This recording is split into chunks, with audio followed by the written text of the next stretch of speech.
بسم اللہ الرحمن الرحیم۔ حدیث میں ہے کہ جب رمضان کا آخری عشرہ آتا، رسول اللہ صلی اللہ علیہ وسلم شد مئزرہ وایقظ اہلہ، عبادت کے لیے خود بھی تیار ہو جایا کرتے تھے اور اپنے گھر والوں کو بھی جگاتے تھے۔ آج 20واں روزہ ہے، رمضان کے 2 عشرے مکمل ہو جائیں گے اور کل سے تیسرا عشرہ شروع ہو رہا ہے، بلکہ آج افطار کے بعد سے تیسرا عشرہ شروع ہو جائے گا۔ تو نبی صلی اللہ علیہ وسلم کی عادات میں سے اس عادت کو بھی ذہن میں رکھنا چاہیے کہ رمضان کے آخری عشرے میں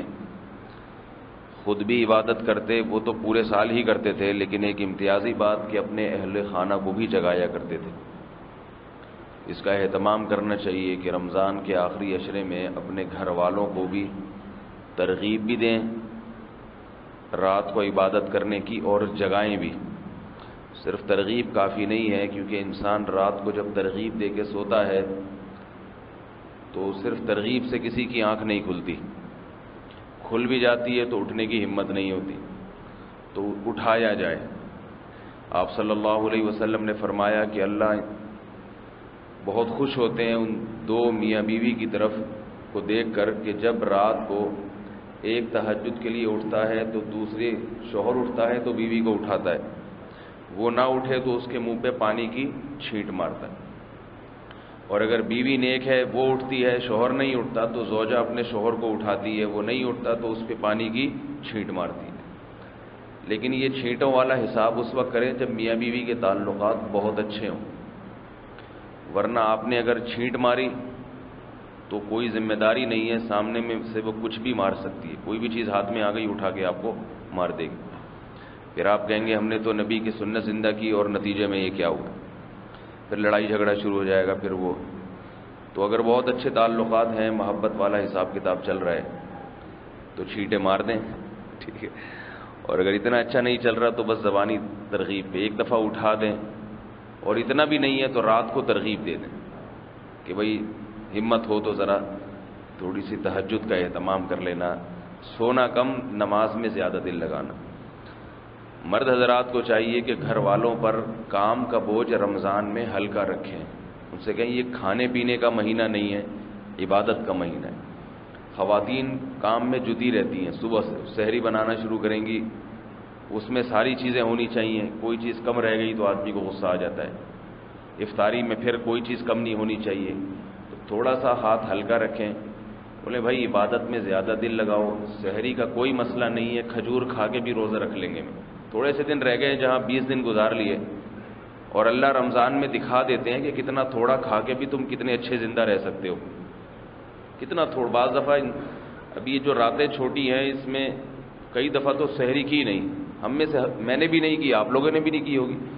صبح اٹھے ویسے ہی 2 گلاس پانی پی لیے، چلو بس ٹھیک ہے کافی۔ اتنی چھوٹی راتیں ہیں کہ اگر رات کو آپ 12 بجے کھانا کھاتے ہیں تراویح کے بعد،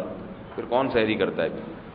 بعض لوگوں کو اللہ نے خصوصی کمال دیا ہے کہ وہ رات کو 2 پراٹھے کھا کے سوتے ہیں 12 بجے، پھر صبح اٹھ کے 4 پراٹھے کھاتے ہیں، لیکن ایسے کم ہی ہوتے ہیں۔ تو ایک تو یعنی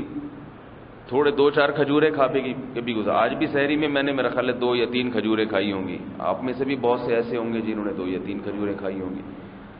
تو گزارا ہو جاتا ہے انسان کا۔ اللہ بتا دیتے ہیں کہ یہ جو تم پورے سال کھاتے رہتے ہو نا، اتنا تمہارے لیے ضروری نہیں ہے۔ 2 کھجوریں بھی سارا دن کے لیے انسان کو چلا دیتی ہیں۔ تو گھر والوں پر کام کا بوجھ ہلکا رکھیں، بیوی بچوں پہ، ان سے کہیں بھئی عبادت میں زیادہ دل لگاؤ، تھوڑا ہم بھی گزارا کر لیں گے، کوئی بات نہیں، اگر دسترخوان پہ کم چیزیں نظر آ گئیں کوئی ایسا مسئلہ نہیں۔ قربانی جب انسان دیتا ہے تو پھر سامنے والے کو احساس ہوتا ہے کہ واقعی یہ دل سے ترغیب دے رہا ہے،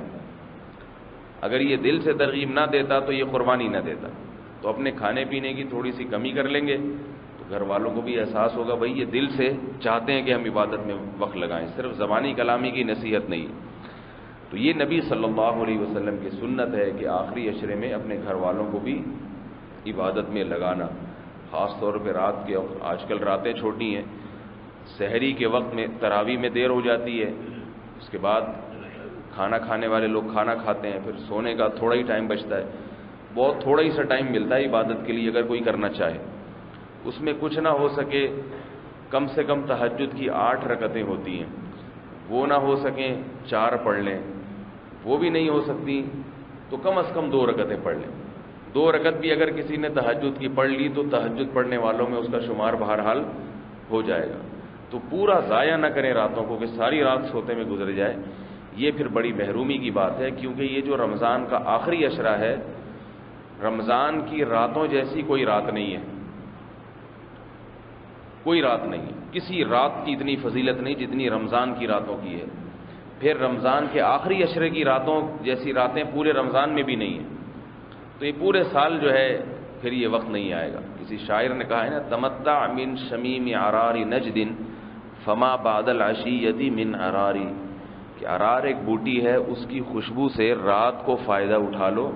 کیونکہ صبح ہوتے ہی اس کی خوشبو ختم ہو جاتی ہے۔ رات کی رانی ہمارے یہاں جیسے ہوتی ہے۔ تو اب یہ تھوڑے سے دن رہ گئے ہیں، ماشاءاللہ آپ لوگوں نے ہمت کی، اتنے لوگ فجر کی نماز پڑھنے آئے، یہ اللہ تعالی نے توفیق دی، ہمت دی، تو انہی لوگوں سے ہم بات کر سکتے ہیں جو گھروں میں پڑے سو رہے ہیں، روزہ ہی نہیں رکھا انہوں نے، یا رکھا مگر سحری کھا کے سو گئے، وہ تو نہ کوئی ترغیب ان پہ اثر کرے گی